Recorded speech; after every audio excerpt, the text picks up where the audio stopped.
Good evening, everyone. I want to welcome you to our Sueur City Council meeting on Tuesday, May 27, 2025. At this time, we'll call the meeting to order. We'll begin with pledge of allegiance. Pledge allegiance to the flag of the United States of America and to the republic for which it stands, one nation, under God, indivisible, with liberty and justice for all.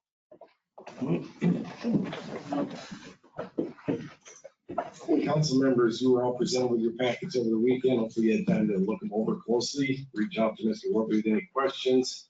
At this time, I'll entertain a motion to approve tonight's agenda. So moved. Thank you, Councilmember Sullivan. Second. Councilmember Williams seconded. Any other discussion, comments, or concerns? If not, all those in favor? Aye. All those opposed? The ayes have it. Moving on to public hearings. Mr. Roby, you want to introduce us to this? I would. Thank you, Mr. Mayor. As City Council may recall from the year 2023, when the city entered into a development agreement with the Osage School District over the development and construction of the new elementary school, there were a whole litany of permanent public utility easements that were established as part of that agreement. All of them were great, perfectly located, but for one, and it wasn't an error. What happened was, at the time, the city and general contractor for the development of the school had determined that the likely best location for a new electric service for the elementary school would be off of the north side of the current middle and high school, off of the existing transformer that was there at the time. Once they got into construction, they realized that there were some challenges that was going to pose, and identified a better long-term location for the electric service. That ended up being the now permanent location of the electric service, which will come up later on the agenda.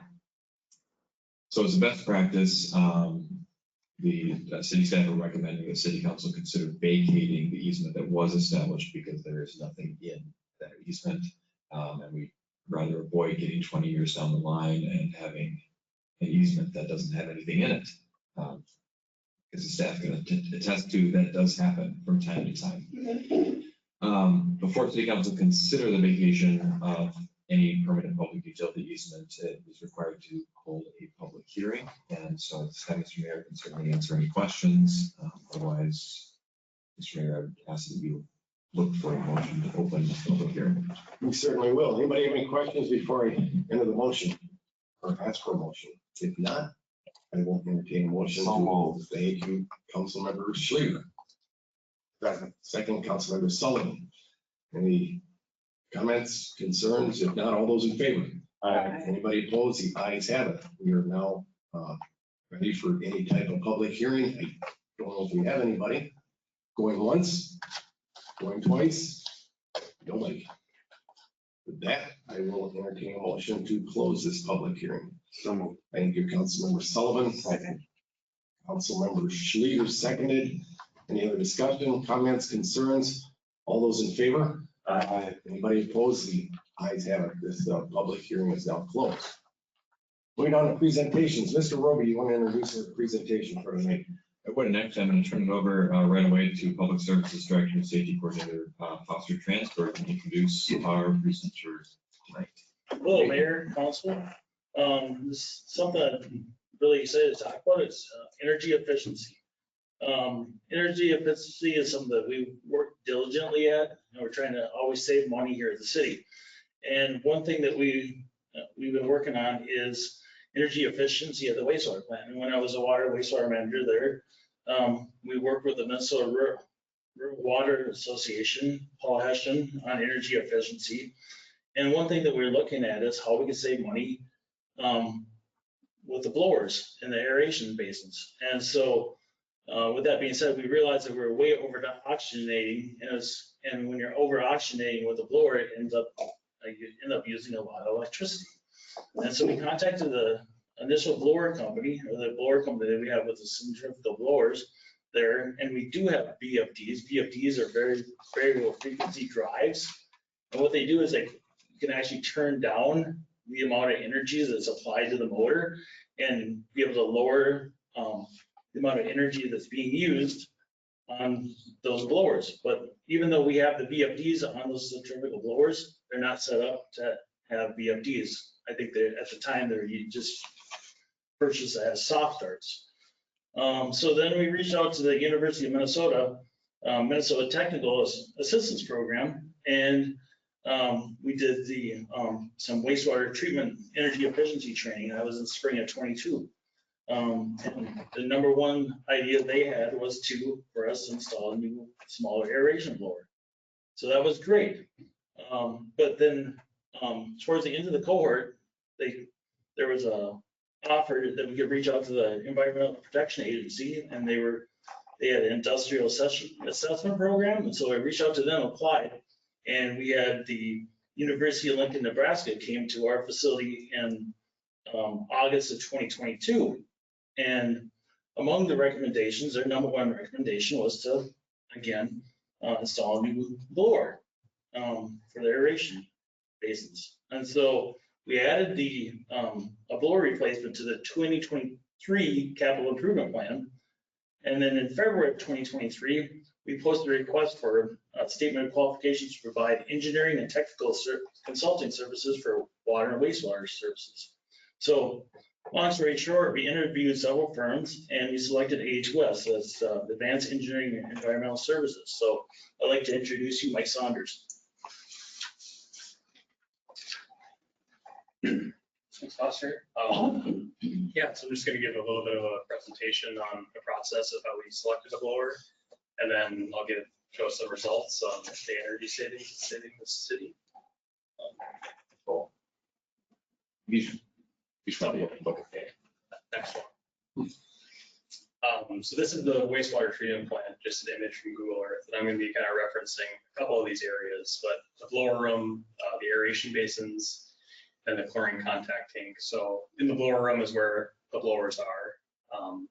Aeration basins, the blowers pump air. So in the aeration basins, there's biological activity that treat the wastewater and the pollutants, and it needs constant air and mixing from the blowers. Blower room, aeration basins, then the chlorine contact tank is also part of the system too. I'll talk further about that. Next slide. So it's getting a little bit technical now, but I just want to show just an overview of what the system is. So you can see there's 3 blowers, those circles. This is just a diagram of what we saw in the Google Earth image. The aeration basins and then the chlorine contact tank. So there's 3 existing blowers that are 15, 20 years old at this point now. And then there was space for a future blower to be installed in the room as well. Those all tie into a piping network into the aeration basins and then the chlorine contact tank to provide air. The aeration basins, it's like I said, it's a feed, it's to provide oxygen to the biological activity, to reduce pollutants, to treat the wastewater from the sewer before you discharge it. It's also tied into the chlorine contact tank. So chlorine is disinfection, and then in your re-aeration zone, you want to get the dissolved oxygen back up before you put it into the river. So just kind of a background of what the system is. Don't want to get too technical, but go to the next slide. So this is showing the 3 existing blowers. So there's 2 100 horsepower MS's multi-stage. There's some typical blowers, and there's a 125 horsepower multi-stage blower. The 125, the reason why they're different is it was taken from the previous plant and reused here. And not zoomed out far enough, but on the far right side, there's space for a 4th blower. And this is what we were hired to help select what size and type that blower should be. I have a question. Yeah. Is one blower attached to each whatever tank? No, so they're all attached to one pipe that goes out. So the reason why you have multiple blowers is so you can have turn down and then redundancy between them. So you can turn one on at when you need low amount of air, and then you can turn the other ones on if you need more. And then they're also for redundancy too. So it's all tied into the same pipe. So yeah, what was the problem? So, what kind of like Foster was alluding to, you want to maintain a certain dissolved oxygen in the basins at all times to make sure you have enough oxygen for the bacteria. So that's 2 milligrams per liter typically. Really what they're running is, upwards of 9 milligrams per liter, which everything above 2 is really just a waste of money, waste of energy.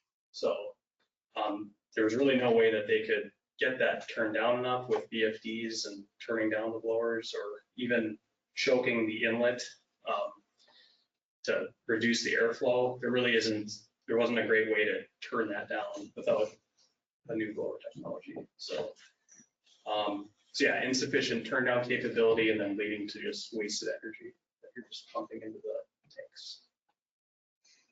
Next slide. So there's a lot of lines on this graph. I think if you hit it once, I could just explain. So the top 2 blue lines, that range that's being highlighted, that's the existing blower airflow.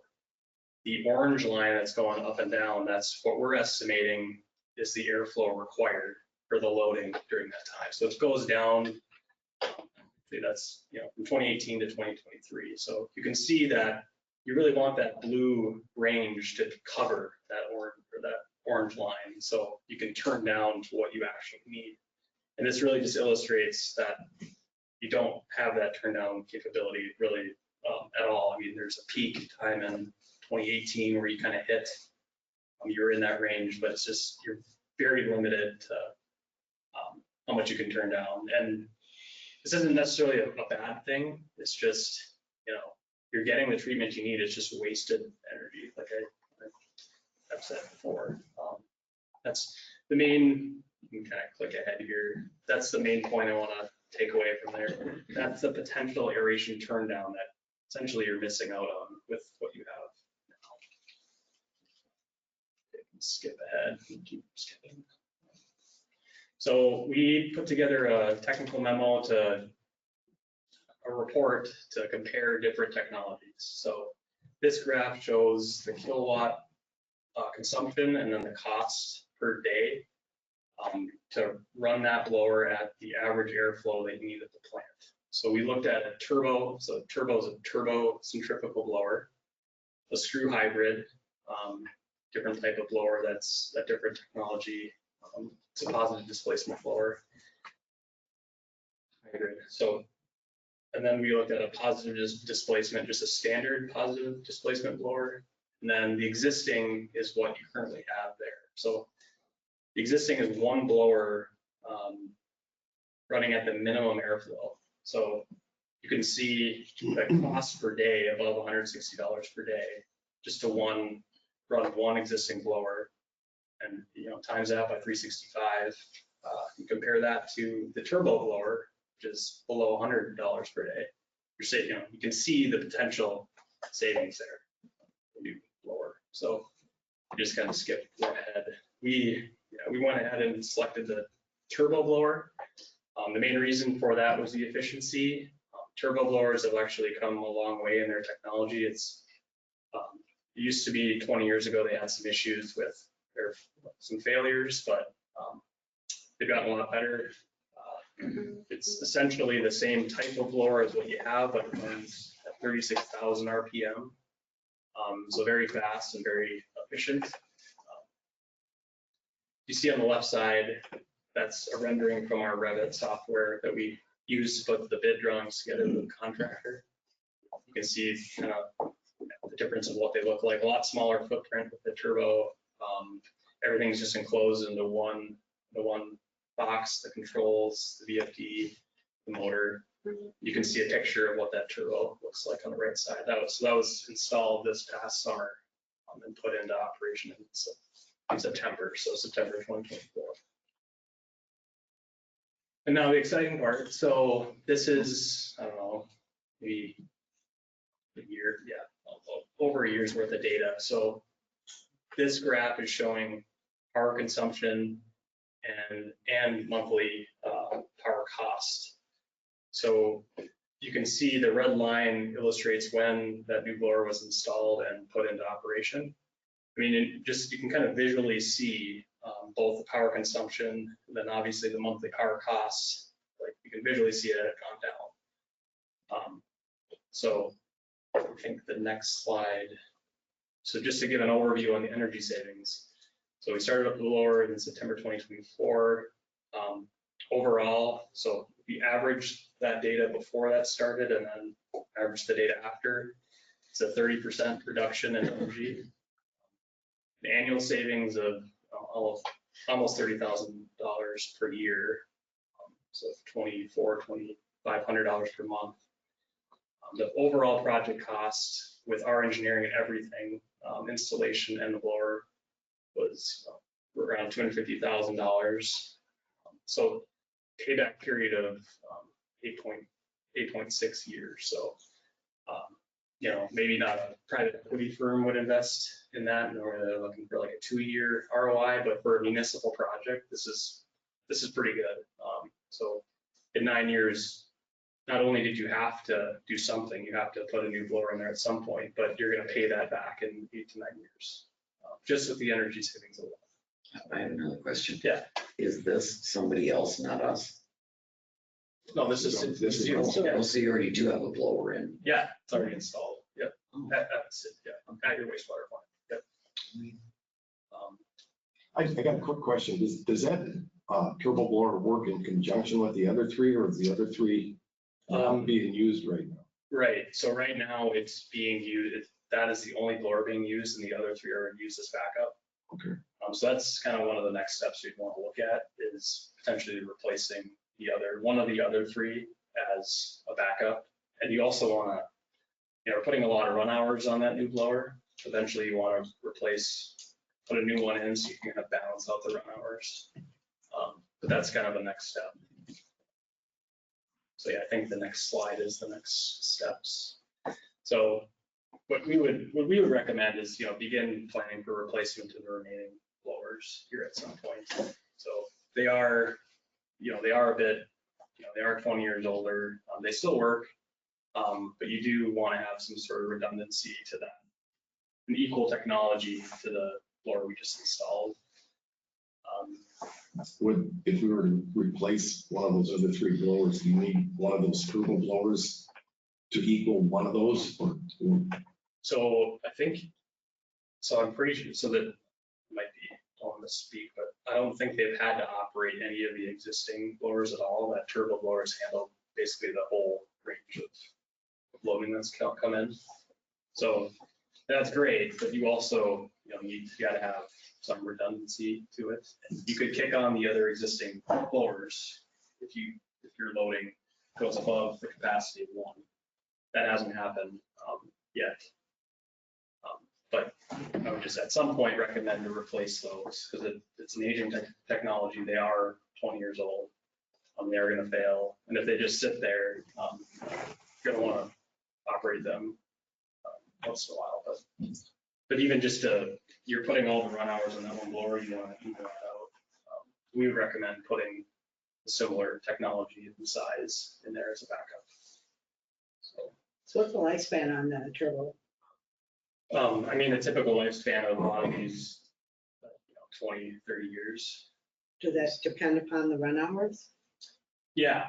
Like if, I would say it's 20, it's hard to put a number to it, but you're probably going to see that blower last around 20 years. If you balance out the run hours, you can increase that maybe to 25, 30 years.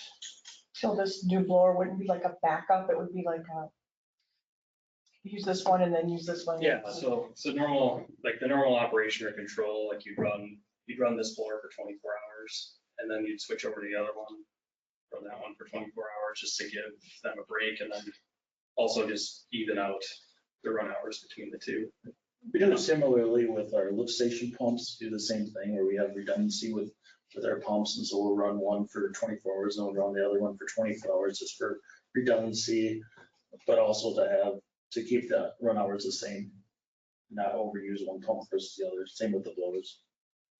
And then we could use both of them, like, and I saw in 2018 that one graph went up where we had to use that extra oxygen, so we could run both of them at the same time. We ran into that situation again. Right now, we would recommend to shut down the turbo and then turn on the larger units. 'Cause- Oh, the other ones, Yeah, okay. because the pressure, it gets a little funky operating the two different technologies, so the pressure will change in that header. So that's how it's currently programmed, so. But I don't think it's ever hit that point Sure. quite yet. But our plan eventually here is to reprogram, so when we're working on a controls project, just here in the next year or two here. And so we're in the middle of it, and so, and then a SCADA upgrade, and so when we do that, we'll be able to kick on one of the other, like 100 horsepower blower, the 125 horsepower blower, and then use this smaller blower to kind of manipulate and make up for any differences that we have. Yeah. So, I mean, there's So ways, you will be able to use all of them at some point. well, you can use all of them right now. It's just, there's additional programming that's kind of needed to let them both run at the same time. Right now, we would recommend just to shut the smaller one down if you ever need more air than what that smaller one. And who does the programming? We do programming, so A2S, in this case, yeah, it would be us. yeah, we use an integrator from AHS. Is there any value in selling the old pumps? There's typically a market, there can be a market for it. You can kind of include that in the contract if you're gonna replace them, like the contractor can help out with that. So in this year, 2025, we plan to be working with the AHUS as well on our wastewater treatment facility assessment. And so that will be potentially one of the things that will be coming up, would be a potential replacement of one of those blowers. So you'd probably replace the hundreds and keep the 125? Yeah, oh, yeah, that's a good, the 125 is, these are great questions. Yeah. The 125 is the older blower, so It is, we would okay. probably replace that one Okay, first. Because that one actually came from our pond system okay. years ago, so. But Whether you replace one at a time or replace them all at once, that's kind of, those are Need options. that many? That's a good point. So I think you could potentially get away with just replacing two of them. So having three blowers Okay. that same size. Okay. So that's something we can look at. Okay.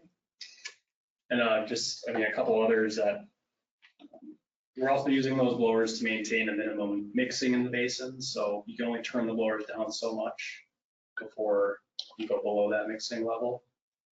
So we would also recommend looking at other mixing technologies to kind of decouple mixing aeration, and then replacing the manual valves to control air between all those basins with automated valves that help with efficiency and reducing operation requirements to try to balance those all the time. They do on site currently, so. Do you usually try to have a manual backup in case automation failed?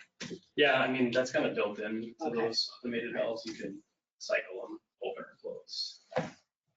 If I understand this correctly, then you are in the process of, with other agencies or universities or whatever's helping you, designing something new or better, or So, I'm not really sure so Foster, what you're doing. Yeah, so I asked Mike here because we just finalized this project. I think it was last meeting, was the last final payout for this project. And so I just went ahead and I asked Mike to come just talk about the project overall.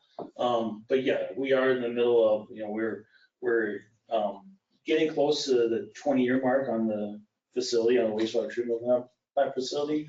And about every 20 years, you should look at, as kind of a norm that you should look at rehabbing the plant, or look at things that should, large items that need to be rehabbed, or, at least put on your capital equipment plan.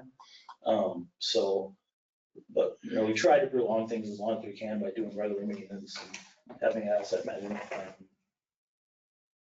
That answer your question? Better to be proactive. Yes. Yeah, so you've got some experts from so yeah. universities that are helping. There's exterior, Is there no? yeah, like U of M or other, or MPCA or EPA, they can help Foster tell them, like, we recommended, add a new, smaller blower to help reduce your energy consumption. We were hired to select what that blower was and how big it was. So understand. Okay. Thank you, gentlemen. That was enlightening. Appreciate it. Council members, thank you for the questions. We're not going to be quizzed on the technical side. No, I can hand out a test. Okay. Thank you. I appreciate it. Appreciate it. So,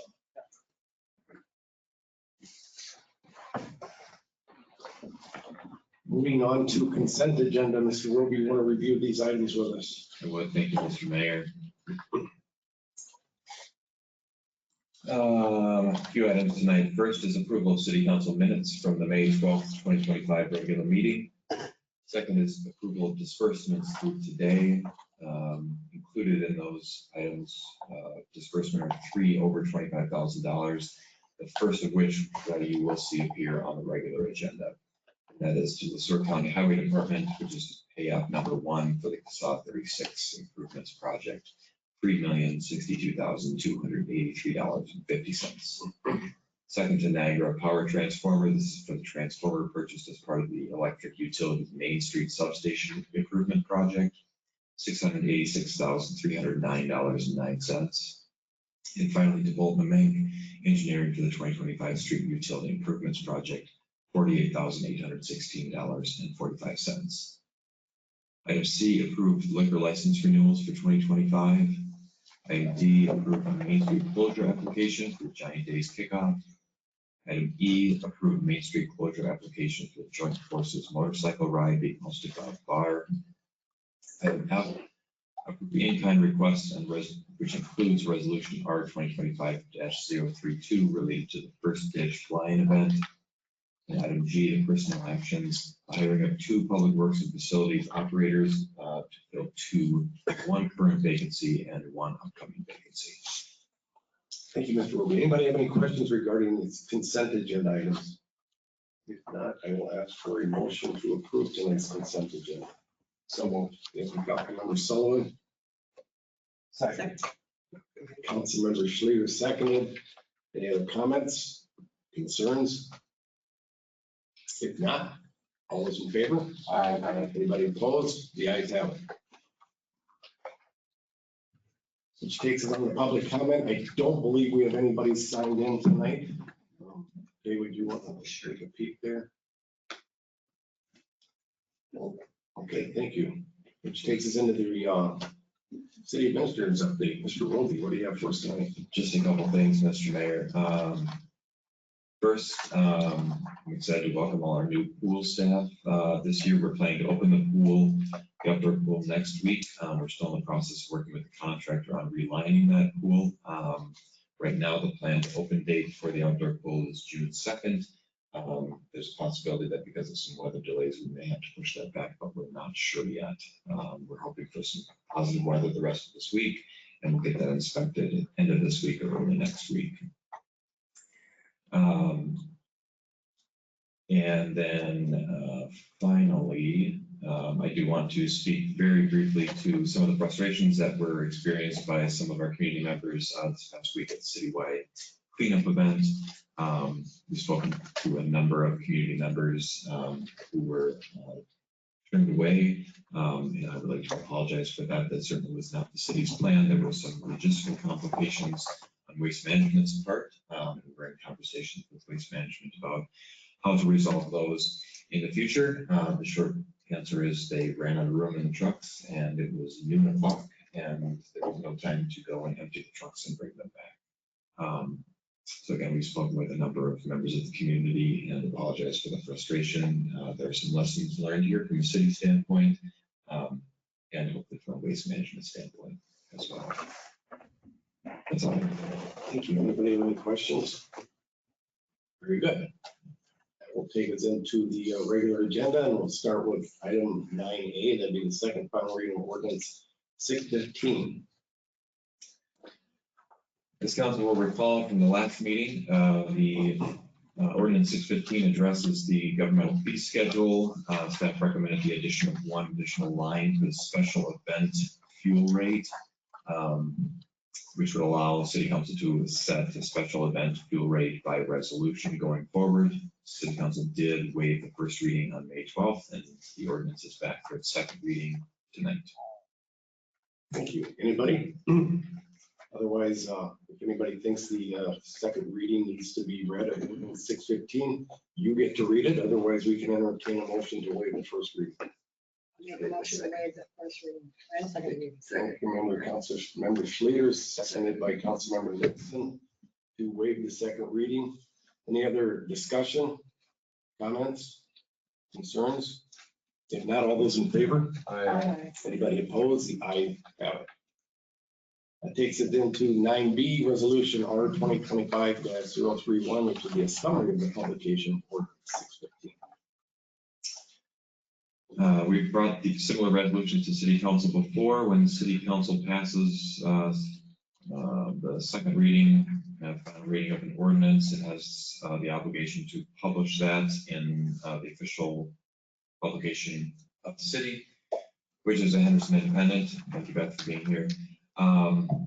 The city council does have the option of publishing a summary of the ordinance if city council finds that the summary clearly informs the public of the intent and the effect of the ordinance. It's a staff recommendation that the wording of the resolution before the council tonight does clearly inform the public of the intent of ordinance 6:15. Thank you, Mr. Ruby. Anybody have any questions? If not, I'll entertain a motion to adopt Resolution R 2025-031, that'd be approving the summary publication of ordinance 6:15. So moved. Thank you, Councilmember Sullivan. Second. Councilmember Nelson seconded. Any other discussion, comments, concerns? If not, all those in favor? Aye. Anybody opposed? The ayes have it. Moving on to item 9C, the MPCA Stormwater Management Plan and Grant overview. Just, you know, lead in there with an introduction. I'll just say welcome back to the podium, Mr. Transberg. This item does not require city council action, but stormwater management and the establishment of stormwater management master plan have been a goal of city council for a few years now. And Foster's been working on that diligently, and I'll let him take it from here. Sure. All right, so as Mr. Roby said, it's one of city council's goals to develop a citywide storm sewer model. And so city staff and consulting engineer Bolton Mink got together, had a few meetings to better understand the needs of the city's drainage infrastructure and what our current capacity is and what our needs are in the future. And so we decided that we should create a citywide stormwater management plan. And so, so the city, with assistance from Bolton Mink, thank you, applied and received a grant funding for this project, and it's through the Minnesota Pollution Control Agency. It's a small communities planning grant. The planning time, or the project timeline is execute the grant agreement here, and we should be doing that as soon as I hear back from MPCA. I'm thinking it's going to be either late May or early June. And then the project will take place from June of 2025 through May of 2026. We'll start off with a kickoff meeting. We'll do some coordination administration. We'll collect data. We had Bolton Mink go through and collect existing data in a lot of our storm catch basins. And so we'll use that data. We just did that here about 2 years ago. We had some assistance. I think we got some grant funding at the time. And so we collected all that data. We'll do some proposed stormwater modeling, and we'll create a fund report that will be brought to city council along with a 10-year capital plan. So in June 2026, we'll be submitting a final grant report and project deliverables to the MPCA. So the overall grant is $124,460. It's a reimbursable grant. And you'll notice, or maybe, you approved it in the budget, it is money in the budget because it's a reimbursable grant, so we have to pay it for it upfront. We get reimbursed for it as a city. It's a 90-10 grant, and so 90% is paid for by the MPCA, which is $112,014, and the city is liable for $12,446. So summary overall. We'll be doing that The Sueur citywide stormwater management plan, including a 10-year capital improvement plan. So, and also it'll be a guide for future development. Do you have any questions for me? Thank you, Mr. Transfer. Again, this is a non-action item, but if anybody has any questions regarding this, is your I own. do. Sure. So this 4th Street improvement project, where we're gonna be digging everything up. Sure. Have any of that stormwater drainage system that's in there existing Yes. been looked at? as far Yes, as this? yes. And so it's been a little bit difficult, but we've been looking at this for the last several years. But, you know, we need to have this plan to help assist us. But yes, we've put a lot of emphasis into that project. And you've noticed, like, we're getting rid of, like, I believe it's on like 4th and Cathcart, and is it Oak? 4th and Oak. 4th and Oak, we have these valley gutters, they're called, and so you have bumps in the road. And so what it's doing, it's carrying surface water across the road. And so we're adding catch basins, which are, you'll see these metal guards and metal cast iron plates Okay. right in the curb line. Did And so consider- that'll actually carry the water. And so we're looking at that. We're also looking at, we're looking at Zion Church utility improvement here in the near future.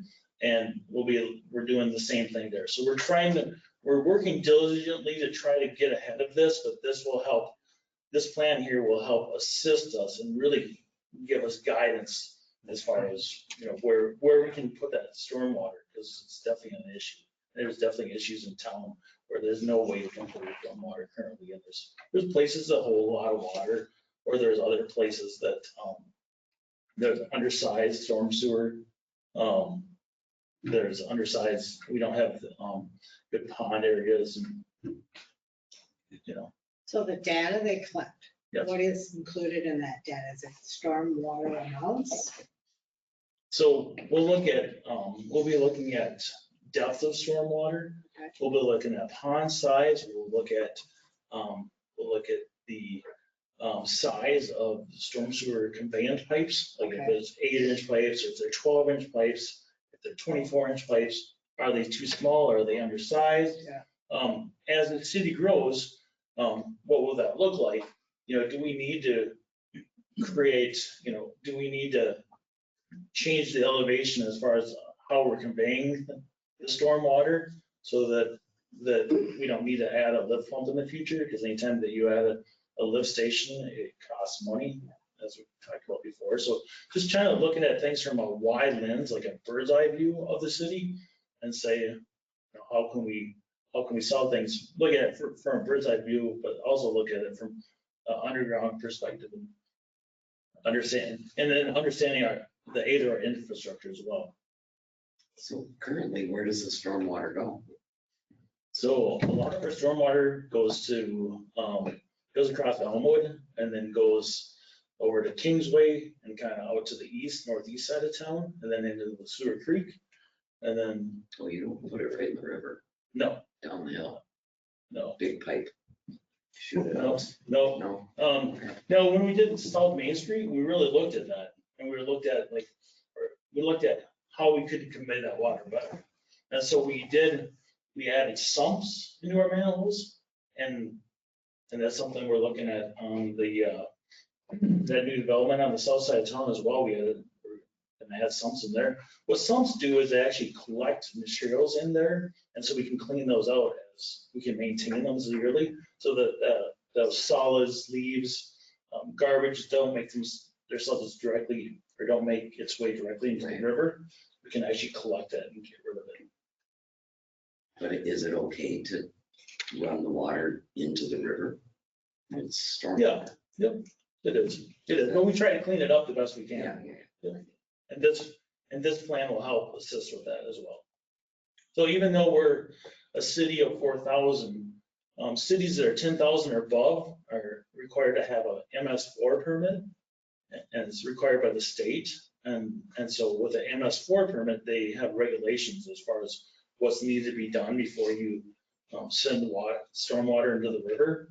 But being that we're a smaller size city, we're not required to have that certification. But as stewards of the area and of the river, we should do our due diligence to try to maintain that. And so we are doing that. We're trying to be proactive with that. And I would say that on your earlier point about North Fourth Street, with every project that, that I've been here as part of, I appreciate our utilities team and public works team and engineering consultants in being very, very mindful about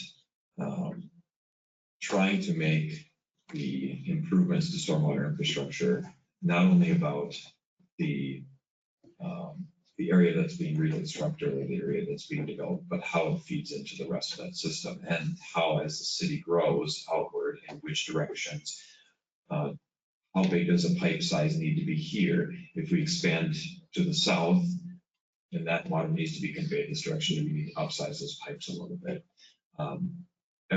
Most people know if you drop a bucket of rubber ducks at the south end of South Park Lane, most of those rubber ducks are going to end up on the northeast side of Kingsway. And either they'll end up on Elmwood first, and then they'll make their way down across past the community center up by the high school and out past Kingsway. If you did the same rubber ducks by Ridgeview, a lot of those rubber ducks are also going to end up on the northeast side of Kingsway. And we have a lot of surface drainage around town with not a lot of elevation. And so it's more than just, we've got a hill here, we can dump it in a big pipe and run it down to the river. That works for some of our downtown areas, but for most of the stuff on the top of the hill, the water follows some very defined channels, which have been very problematic.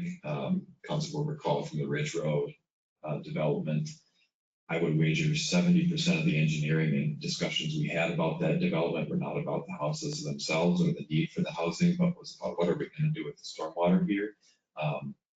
And they've been really mindful, also considering some of these areas like the Ridge Road development in the adjacent neighborhood do not have any subsurface stormwater treatment at all.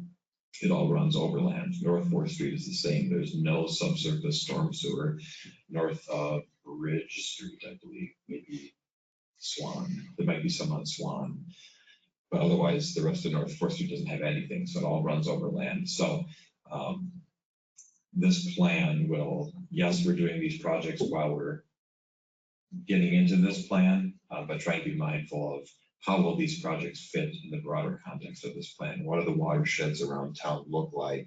And where's that water currently being conveyed? And then how do we need to plan? So the next time we have a development or a reconstruction, we can say, based upon the plan and rainfall totals and the sizing of these pipes in this area, this is how we should construct this next development. This is how we should set our standards so that people don't end up with water in the basement, so that we don't have flooding on local streets, things like that. And then eventually, if the state, for example, ever drops that population threshold from 10,000 to 5,000, we're going to need a plan like that right away so that we can know how to actually treat the water before we just dump it in public waters. I was just thinking, that after you get done with this 4th Street project, you sure don't want to have to dig it up and say, well, now we got to put in storm sewers. Yes, exactly. I do have a question. I know last summer's flooding was like very unusual, but does this, was that last summer's flooding included in any of this data? So yes, we are going to be looking, I'm glad you brought that up because yes, we are going to be looking at like the lift station there on Forest Parade Road, part of lift station. So we'll be looking at that. We'll be looking at other flood areas within, or potential flooding areas within the city as well. Okay, because I know it's very unusual, but. Yes. But it does happen and we're going to look at it. Okay. We're going to try to leave.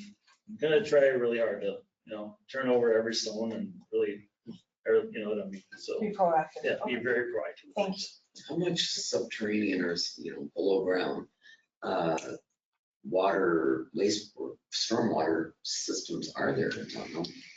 How many streets have it? Boy, I'm not, that's a great question. I can't answer that right now. I can get back with, well, maybe after the study, we'll be able to get back with you on It'll that. be in the plan. Thank you, Mr. Kenneth. Or anybody else Appreciate your two presentations tonight. Yeah. Thank you.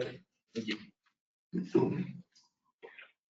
Moving on to item 9B, resolution R 2025-033, public utility easement review.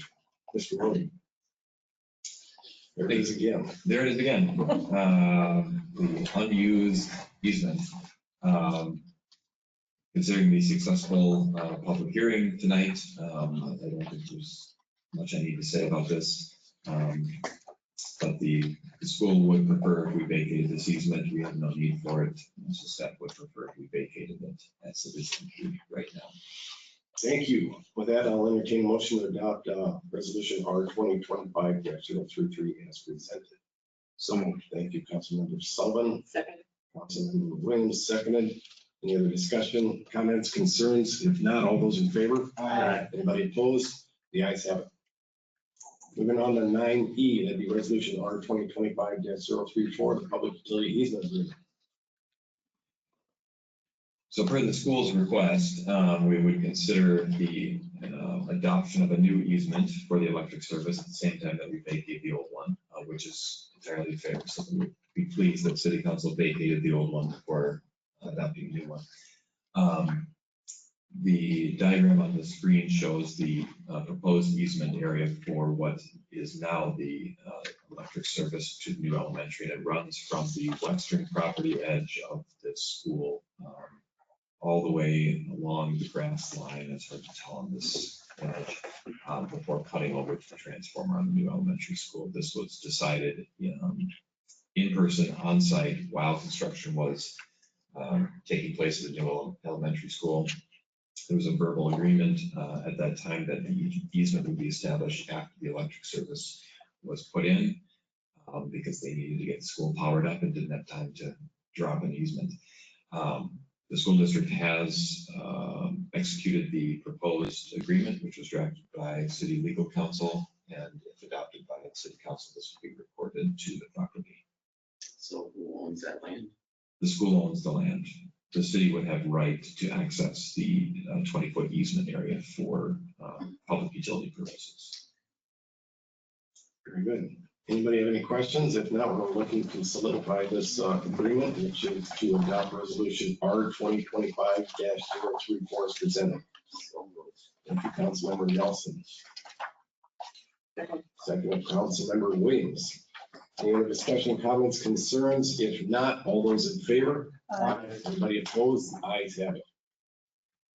Moving on to 9F, that'd be the payment of application number 1, that'd be the Casad 36 South Main Street Ferry Improvement Project. Mr. Roby. Thank you, Mr. Mayor.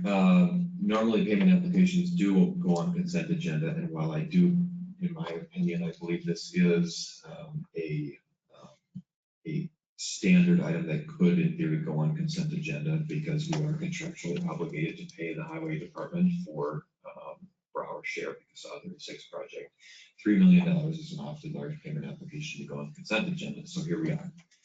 The Sueur County Highway Department has submitted to the city payment application number 1, which is the first and final payment application for the Casad 36 or the South Main and Ferry Street Improvements Project.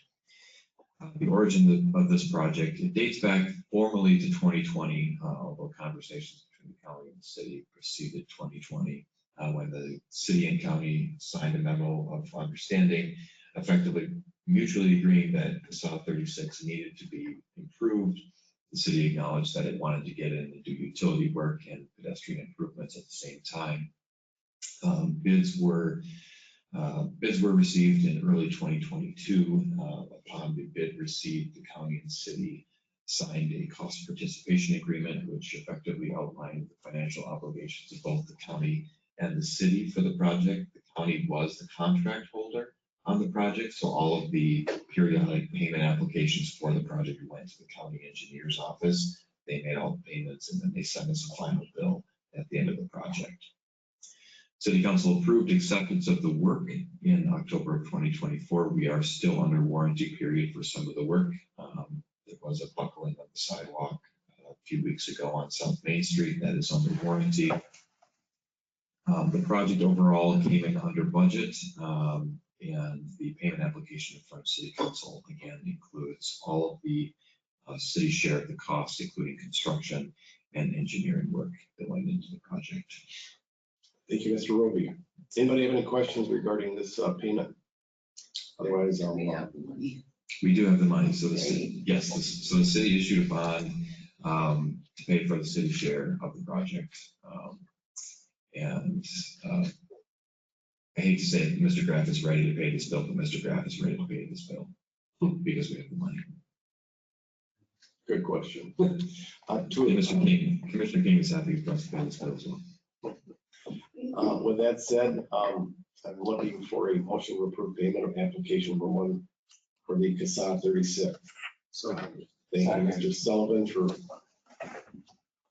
that. And second was Councilmember Schrader. Any other comments, concerns? If not, all those in favor? Anybody opposed? The ayes have it. Moving on to 9G, that'd be resolution R 2025-035, accepting bids and awarding contract on 4th Street electrical distribution improvement project.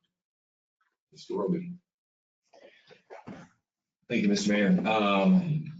We've talked a fair amount under various agenda items over the last several meetings with the City Council about North 4th Street Electric Distribution Improvements Project, which Council may recall was it was recommended by the city's consulting electrical engineer on the project to break out the project into multiple different bids, one for construction, one for transformers, one for wire and other equipment. We've come to the point of accepting bids and awarding contract for the actual construction of the project itself. It is, again, time to generally coincide with the 2025 street utility improvements project so that we minimally disrupt the area. We did a similar thing on South 36, South Main, where the City Council approved the South 36 project at the same time that it approved the construction of electrical distribution or the undergrounding of most of our electrical infrastructure in that construction corridor at the same time. This project will run a little bit beyond that. They're going to throw all the conduit in the ground around the same time as the street utility project. And then the crews will pull all the wire. And of course, because it's electric, they can't tear down old overhead wires until they get everything energized in the houses. So it'll extend a little bit beyond, but that's expected. For the bids themselves, there were 8 responsive bids. The lowest responsible was $366,979. The lowest responsible bidder was Castrojohn Incorporated. They were the contractor on the South Main and Ferry Street electric distribution improvements project, so they are a firm with which our staff is very, very well acquainted. Thank you. Anybody have any questions regarding this? If not, I will entertain a motion to adopt resolution R 2025-035. So moved. Thank you, Councilmember Sullivan. Councilmember Williams seconded. Anybody have any comments, concerns, reservations? If not, all those in favor? Aye. Anybody opposed? The ayes have it. Moving on to reports and items of appreciation. We will start with Councilmember Nelson tonight. Well, I went to that Shakopee new amphitheater that they're building. That was quite impressive. And I guess the city of Shakopee is no money from the city's going into that. It's more impressive. Thank you. Councilmember Schlier. I attended a Highway 169 corridor meeting on the 22nd, which we did get to tour the Shakopee Amphitheater. It is quite impressive. I just wanted to mention to council here that I am now on the executive board for the 169 committee. Couple EDA meetings, one on the 16th and again prior this evening. And I just wanted to remind everyone that there's a Sueur County officials meeting tomorrow night in New Prague. Thank you, Councilmember Schlier. By the way, when is that amphitheater scheduled over the year? Next May. That's May 26th. Thank you. Moving on to Councilmember Smith. I have attended an MRVT meeting, an HRA meeting, and an EPA meeting in the last couple of weeks, and I wanted to give a special thank you to the Sueur Police Department and the other agencies that were involved for handling the situation in Sueur on Saturday, and that helped keep our residents safe. Thank you. Councilmember Sullivan, Have nothing. nothing tonight. Councilmember Williams. I just want to at this time recognize 2025 Sueur Henderson graduates. Congratulations to them and all the student athletes that are been involved in the sports going forward, and they continue to move on. And kind of make an awareness of, in the month of May is both emergency services recognition and healthcare facilities recognition, and how fortunate that we are to have all that in this town. So something I don't want anybody to take for granted, and appreciate the city crew for the citywide cleanup. I made it, so I got rid of my job. I think we have a staff member here that didn't make it. But we'll get you in the fall. It'll be running much smoother. Anything else, Councilmember Williams? Thank you. I don't have much to add tonight, other than I want to thank our veterans for their Memorial Day service at the park yesterday. It was a beautiful, beautiful day. Also want to thank the city staff. Everything went pretty patriotic in town with all the flags out. And the Boy Scouts, of course, who were part of that ceremony also. Other than that, I have nothing else, and I will entertain a motion to close this meeting. All those in favor? Aye.